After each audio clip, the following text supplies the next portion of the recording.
And on this Wednesday, July 29th, 2026 edition of Newsmakers, the WNBA Sophie Cunningham and Caitlin Clark were not made available to answer post-game questions about a rally before the Indiana Fever's 105-95 win over the Seattle Storm last night in Seattle, which was in support of Cunningham's recent comments about transgender athletes.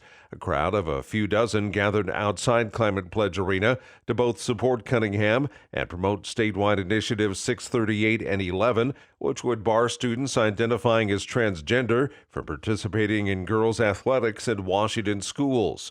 Cunningham voiced support for barring transgender athletes from girls and women's sports in an ESPN article published last week. Cunningham was booed by Storm fans when she checked into last night's game, as well as when attempting her first free throws of the night. Media members asked to speak to Cunningham and Clark post-game, but neither player was made available. Kelsey Mitchell and Monique Billings addressed the media instead, alongside head coach Stephanie White.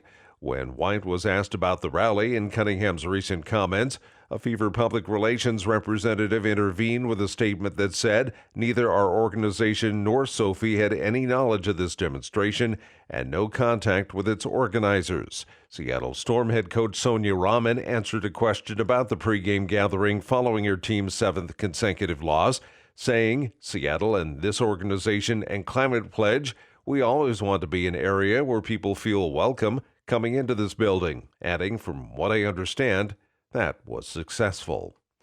Christian Solidarity Worldwide is accusing Vietnam of politicizing and demonizing religious minorities following recent arrests of ethnic minority Christians. Vietnamese authorities say 119 Christians in Gia Lai province were investigated, while 4 people face criminal charges over alleged ties to the separatist group Fulro and what the government calls Dega Protestantism. CSW argues those labels are being used to discredit legitimate religious worship and portray minority Christian communities as national security threats. The group says Vietnam is becoming increasingly repressive toward religious groups and violating fundamental religious freedoms. CSW is urging the Vietnamese government to respect freedom of religion and end what it describes as the persecution of lawful religious activity.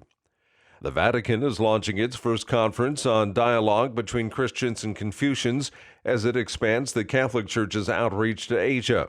The August 4th and 5th gathering in Seoul, South Korea, will bring together clergy and scholars to discuss shared values of universal fraternity, ethical leadership, and care for creation. Church leaders say the event builds on previous dialogue efforts and reflects shared ethical principles between Christianity and Confucianism. And that's Newsmakers for this Wednesday, July 29th, 2026 edition. I'm Keith Black.